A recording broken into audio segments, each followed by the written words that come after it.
சங்கீதாவுக்கும் திரிஷாவுக்கு தான் போட்டியா கிடக்குது இப்போ. ஏங்க நீங்க இன்னைக்கு குடிச்சிட்டு தாங்க வேலைக்கு போகணும், அரசு சொல்லுது. இல்லைன்னா உனக்கு இன்னைக்கு சம்பளம் கிடையாது. வேண்டாம் வேண்டாம், ஓசி பஸ் வேண்டாம். 2500 ரூபாய் உங்களுக்கு நிதி தரப்படும். நடிகை வச்சிருக்கிறத கண்டுபிடிச்சு.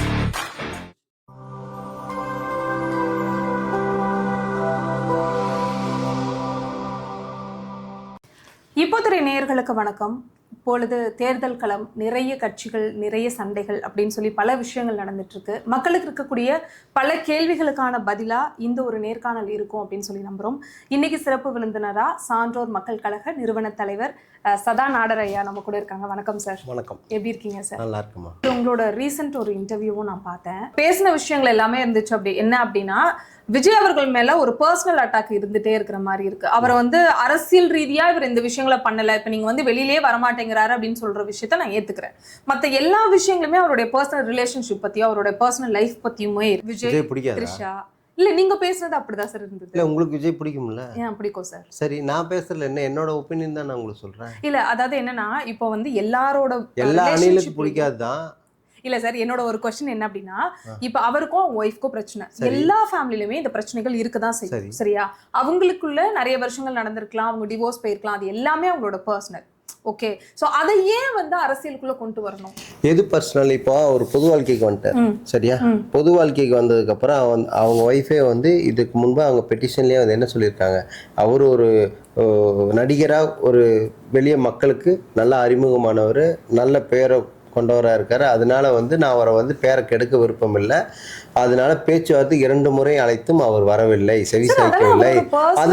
அதுதான் செவிசாய்க்கவில்லைன்னு சொல்லி இப்போ ஒரு சாதாரண ஆளா இருந்தா யாரும் கண்டுக்க மாட்டாங்க தான். புரியுதுங்களா? இப்போ ஒரு சாதாரண ஆள் இதே டிவோர்ஸ்னா யாராவது பார்ப்பாங்களா? அவர் உச்சத்து விட்டு வந்திருக்காரு. எங்கிருந்து வந்தாரு? நடிகர் உச்சத்துல இருந்து வந்தாங்கல்ல. டிவோர்ஸ் கேட்கறாங்கன்னா என்ன ரீசன் சொல்றாங்க? ஒரு நடிகையை வச்சிருக்காரு, நடிகை வச்சிருக்கிறத கண்டுபிடிச்சிட்டு டிவோர்ஸ் தானே கேட்பாங்க சார். அதுதான் சொல்றேன், அது டிவோர்ஸ் கேக்குறாங்க இல்ல. இப்ப அவர் இன்னொரு பொண்ணு கூட ரிலேஷன்ஷிப்ல இருக்காருன்னா அது அவரோட சாய்ஸ் இல்ல, அவரோட விருப்பம். இப்ப இதுக்கு முன்னாடி தலைவர்களா இருந்தவங்க யாருமே அப்படி தன்னோட முதுகுல அழுக்க வச்சுக்கிட்டு ஊருக்கு உபதேசம் பண்ணக்கூடாதுல்ல. சரி, நான் கேக்குறேன், கலைஞர் ஐயா வச்சிரலையா? ஒரே ஒரு விஷயம், எம்ஜிஆர் ஐயா வச்சிரலையா? எம்ஜிஆர் ஜெயலலிதாவை எப்படி கூப்பிட்டு வந்தாங்க? சோ நம்ம எல்லாருக்கும் அந்த ஸ்டோரி தெரியும். அன்னைக்கு காமராஜர் சொன்னார், என்ன சொன்னார்? கூத்தாடிட்ட காட்சி கொடுத்தா அவன் கூத்தியாளுக்கு தான் கொண்டு போய் விடுவான்னு சொன்னது சரியா தான் போச்சு. காமராஜர் அன்னைக்கே சொல்லிட்டாரு. இப்ப ஸ்டாலின் சார் அவர் சினிமால நடிக்கலையா? அவர் கூத்தாடிங்க. கலைஞர் ஐயா ஒரே ஒரு விஷயம், நானும் உட்பட 2 படம் நடிச்சிருக்கேன். இல்லைன்னு நான் சொல்லல, நானே ப்ரொடியூஸ் பண்ணியிருக்கேன். எங்களுக்கான வரலாறு இருக்குல்ல, அது மாதிரி விஜய்க்கு ஒரு வரலாறு சொல்லுங்க, சினிமாவை தவிர சொல்லுங்க. சரி, உதயநிதி ஸ்டாலின் அவர்களுக்கு சொல்லுங்க. என்ன உதயநிதி ஸ்டாலினுக்கு இப்போ அவர் உள்ள வந்த உடனே, திமுகவுக்குள்ள வந்த உடனே அவருக்கு டெபுட்டி சிஎம் அப்படின்ற ஒரு போஸ்ட் கொடுத்துட்டாங்க. டெபுட்டி சிஎம் யாரு கொடுப்பாங்க சொல்லுங்க? மக்களா கொடுப்பாங்க. டெபுட்டி சிஎம் யாரு கொடுப்பா? அதுதான் சொல்றேன். எவ்வளவு ஒரு நிமிஷம், ஒரே ஒரு விஷயம், நீங்க சொல்றதை நான் ஏத்துக்கிறேன். நீங்களா இருக்கட்டும், நானா இருக்கட்டும், டெபுட்டி சிஎம் நான் தேர்ந்தெடுக்க முடியாது. அதுக்கு ஒரு பொதுக்குழு, செயற்குழு கூட்டம். இப்ப நான் ஒரு கட்சி வச்சிருக்கேன்னா பொதுக்குழு, செயற்குழு கூட்டம் இருக்கும். அந்த கூட்டத்துல நான் தான் தலைவர்னு 5 வருஷம் கழிச்சு அறிவிக்கணும். அது அவங்க முடிவு பண்ணணும். அதே மாதிரி திமுக அவ்வளவு கட்டுக்கோப்பா வச்சிருக்காங்க, அவ்வளவு அன்பா வச்சிருக்காங்க, அவ்வளவு உதயநிதி மேல அவ்வளவு பாசமா இருக்கிறாங்க. அதுக்கு ஓகே சொல்லிருக்காங்க. இதுல நாம எப்படி தலையிட முடியும்? இல்ல கட்சிக்குல ஒரு நிமிஷம், இல்ல அது அவங்க தனி கட்சியோட முடிவுங்க. அது ஒரு தனிப்பட்ட, இங்க பாருங்க ஒரு நிமிஷம், செயற்குழு உறுப்பினர், பொதுக்குழு உறுப்பினர்ங்கிறது யாரு? அவங்கள யாருங்கிறீங்க?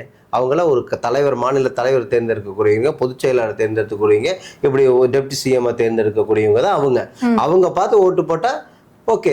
உதயநிதிக்கு ஓட்டு போடலைன்னா ஒரு டெப்டி சிஎம் ஆயிருக்க மாட்டாரு. சரி, அப்ப திமுகல உதயநிதி அவர்களுக்கு இருக்கிற பின்புலம் மத்த யாருக்காவது இருந்தது அப்படின்னா அவங்க டெப்டி சிஎம்மா வந்திருப்பாங்க. அந்த பின்புலம் அப்படின்னு நீங்க எதை சொல்றீங்க? பின்புலம் செயற்குழு உறுப்பினர், பொதுக்குழு உறுப்பினர் தேர்ந்தெடுக்கிறது தான் பின்புலம். வேற இல்ல ஒரே ஒரு விஷயம் இருப்பாங்க. அது கட்சி தாங்க தேர்ந்தெடுக்கும். நான் என்ன பண்ண முடியும்? அவங்க தான் என்ன பண்ண முடியும்? அது மாதிரி உதயநிதி ஸ்டாலின் அவங்க தேர்ந்தெடுத்திருக்கிறாங்க.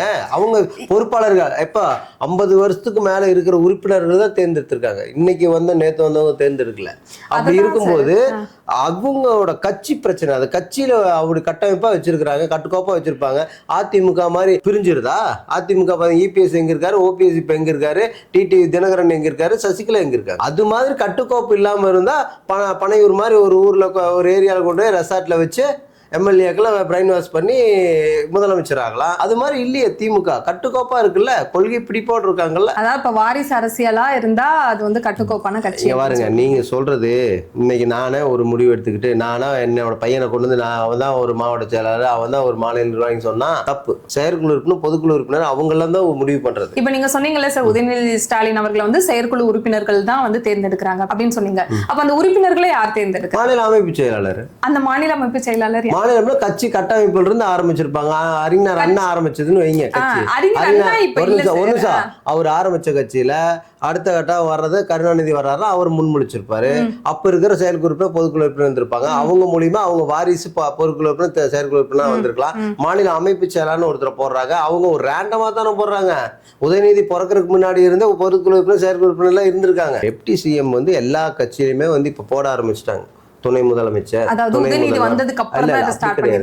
இதுல அதுலயும் இருந்ததுங்க. என்னங்க அதிமுக இல்லையா? இவர் இருந்தாரு, ஓபிஎஸ் இருந்தாருல. இந்த சிஎம் டெபுட்டி சிஎம் அப்படின்றத வந்து கலைஞர் அவர்கள் தான் கிரியேட் பண்றாங்க. சோ ஸ்டாலின் அவர்கள் வந்து டெபுட்டி சிஎம், அதுக்கப்புறம் தான் இபிஎஸ் ஓபிஎஸ் அப்படின்றது எல்லாமே ஸ்டார்ட் ஆச்சு. மக்களால் தேர்ந்தெடுக்கப்பட்ட முதலமைச்சர் யாரு? முக ஸ்டாலினா எடப்பாடி பழனிசாமி? சார், நம்ம தேர்தலை பொறுத்த வரைக்கும் எப்பவுமே வந்து மக்கள் வந்து சட்டமன்ற உறுப்பினர்களை தான் தேர்ந்தெடுப்போம். அவங்க எல்லாரும் சேர்ந்துதான் வந்துட்டு யார் சிஎம் கேண்டிடேட் அப்படின்றத வந்து சூஸ் பண்ணுவாங்க. அப்படிதானே ஸ்டாலின் அவர்களும் வந்து செலக்ட் ஆனாங்க, இபிஎஸ் அவர்களும் வந்து செலக்ட் ஆனாங்க. சார், இப்ப நீங்க வந்து சான்றோர் மக்கள் கழக தலைவர் அப்படின்னு இருக்கீங்க, அந்த ஒரு கட்சியை ஆரம்பிச்சிருக்கீங்க. அது ஆரம்பிச்சு எவ்வளவு வருஷங்கள் ஆயிடுச்சு சார்? 7 வருஷம் ஆச்சு. இப்ப நீங்க ஆரம்பிக்கும் போது இப்ப இருந்த அனுபவம் இருக்கா அப்படின்னா கண்டிப்பா இருக்காது. நான் அதுக்கு முன்னாடி சங்கம் வச்சிருந்தேன் 3 வருஷம். சரி, அப்போ உங்களுக்கு ஒரு 10 வருஷம் அனுபவம் இருக்கு. அப்ப அவர் வந்து இப்ப ஆரம்பிச்சு 2 வருஷம் ஆச்சு. அவரோட அனுபவங்கள் அப்படின்றது வேற மாதிரி இருக்கும். அதாவது இப்ப திமுக அப்படின்றதும் ஆரம்பிக்கும் போது ஒரு 0ல இருந்து ஆரம்பிச்சுதான் இப்ப 50 வருஷம் ஆயிருக்காங்க. அப்படிதானே சார்? அப்ப வேற கட்சியே வரக்கூடாதுன்னு நீங்க நினைக்கிறீங்களா? அப்படி நான் சொல்லல.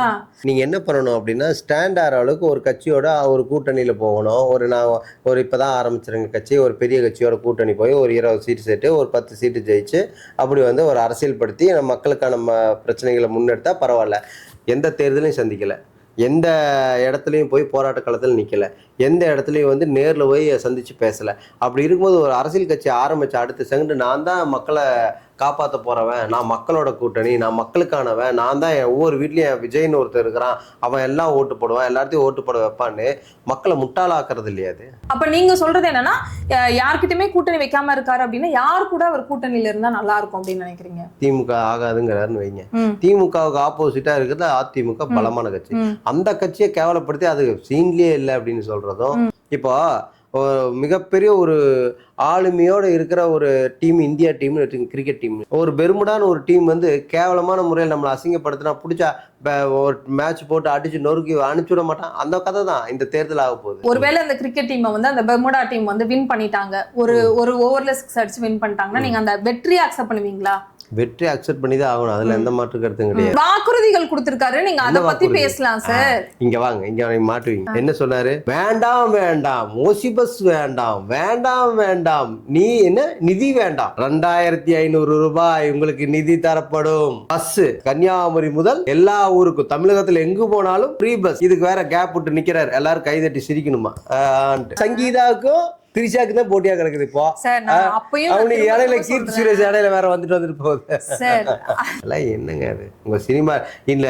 இவரு தானே வேண்டாம்னு சொல்லி பேசினாங்க. அப்புறம் இது கூமுட்ட அரசியல் தானே. அப்ப இவ்வளவு இலவசங்களையும் ஆல்ரெடி வந்து கொடுத்துக்கிட்டு தான் இருக்காங்க, ஆல்ரெடி வந்து ஆட்சியில இருக்கிறவங்க. அப்ப அவங்களும் கூமுட்டையா? இப்போ எல்லா அரசுலயுமே பாராட்டுறதுக்கும் நிறைய விஷயங்கள் இருக்கு, குறை சொல்றதுக்கும் நிறைய விஷயங்கள் இருக்கு சார். இப்ப நான் வந்து தமிழக அரசை நான் சொல்லுவேன், நிறைய லைப்ரரி கட்டியிருக்காங்க, நிறைய விஷயங்கள் பப்ளிக் பிளேசஸ் எல்லாத்தையுமே நல்லா பண்ணிட்டு இருக்காங்க, அது எல்லாமே நல்ல விஷயம்.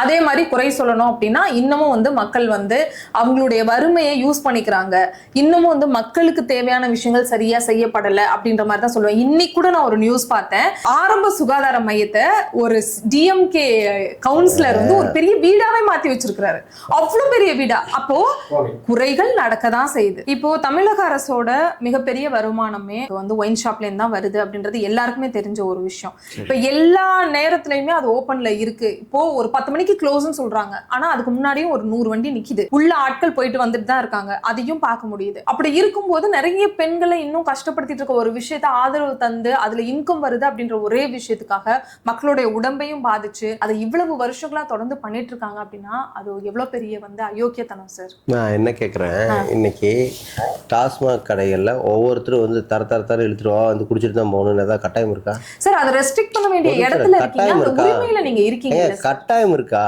அதை யோசிங்க. இன்னைக்கு வந்து இந்தியா முழுவதும் டாஸ்மாக் கடைகள் இருக்கத்தான் செய்யுது சார். இப்போ வந்து அதிமுக ஆட்சியில் இருக்கும்போது கனிமொழி அக்கா தான் சொன்னாங்க, தமிழகத்துல நிறைய இளம் விதவைகள் இருக்காங்க அப்படின்னு சொல்லிட்டு, நாங்க வந்ததுக்கு அப்புறம் இனிமே வந்து ஒயின் ஷாப்பே இருக்காது, நாங்க க்ளோஸ் பண்ணிடுவோம் அப்படின்ற மாதிரி வாக்குறுதிகள்லாம் வந்து திமுக அரசுமே கொடுத்தாங்க. படிப்படியாக குறைக்கிறேன்னு தான் சொல்லியிருந்தாங்க, படிப்படியாக குறைச்சிட்டு வராங்க. ஆனா வருமானத்தை பொறுத்த வரைக்கும் அந்த டிபார்ட்மெண்ட்டுக்கு ஒரு டார்கெட்டை ஃபிக்ஸ் பண்ணி இப்ப தீபாவளிக்கு இவ்வளவு வந்திருக்கா, இதை விட வந்து பொங்கலுக்கு அதிகமா வரணும் அப்படின்னு அதை அதிகமாக்குறதுக்கான காரணம் என்ன? அவங்க நல்லா சம்பாதிக்கிறாங்க, மறுபடியும் வாங்கி நல்லா குடிக்கிறாங்க.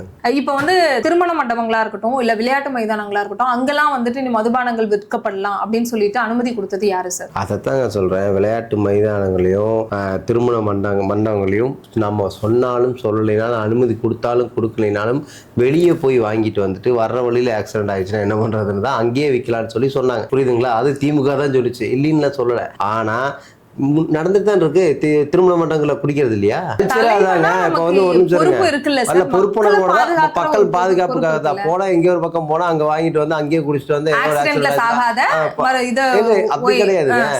ஒரு ஜாலியா சந்தோஷமா இருக்கிற இடத்துல வந்து இருந்துட்டு போன்னு விடுறதுனால என்ன போயிருது சார்? இங்க வந்து மக்களை வந்து கட்டாயப்படுத்தி கூப்பிட முடியாது இல்ல சார்? ஒரு தலைவனா அதுக்கு தானே சார் நாங்க வந்து முன்னாடி வச்சிருக்கோம் உங்களை. நீங்க வந்து இதை பார்த்து சரி பண்ண வேண்டியது மக்களுக்கு என்ன குறை, பெண்களுக்கு என்ன குறை, என்ன கஷ்டம், அதுதானே சார் மக்களோட இருக்கிறது. தலைவன் மக்களோட இருக்கிற தலைவன்னா மக்களை பத்தி யோசிக்கிறவன் தானே. அப்ப வருமானத்தை மட்டும் யோசிச்சுட்டு இருந்தா நீங்க ஒரு பிசினஸ் மேன் தானே, எப்படி ஒரு தலைவனா? ஒரே ஒரு விஷயம், நல்ல பிசினஸ் மேன் சொல்ல நான் என்னங்கன்னா, ஒரு எந்த துறையுமே இருந்தாலும் லாபம் இல்லாம எதுவும் பண்ண முடியாது. புரியுதுங்களா? இப்போ நீங்க எல்லா ஊர்லயும் இல்லை, இப்ப கல்லு தடை போடலையா? கல் ஒரு போதை பொருள்னு சொல்லி தடை போட்டாங்களா இல்லையா? இப்ப கல் யாரும் யூஸ் பண்றது இல்லையா? லாட்டரி தடை பண்ணாங்களா இல்லையா? இன்னைக்கு ஆதவ ஒரிஜினால திருட்டு லாட்டரி தான் வித்துட்டு இருக்காரு. அவரு நியாயமா விற்க முடியுதா? கிடையாது இல்ல. அது மாதிரி இதையும் தடை செய்வாங்க ஒரு காலத்துல. அது காலம் பதில் சொல்லும். அதுக்கான முன்னெடுப்புகளை நீங்க எடுப்பீங்க அப்படின்னு சொல்லி நாங்க நம்புறோம் சார். சோ நீங்க சொன்ன மாதிரி காலம் பதில் சொல்லும் அப்படின்னு சொல்லியிருக்கீங்க. சோ தமிழகம் இன்னும் ஒரு பெருமை அடைகிற ஒரு விஷயமா, ஒரு நல்ல விதங்கள்ல முன்னேற ஒரு தமிழகமா இருக்கட்டும். ரொம்ப நன்றி சார். நன்றி.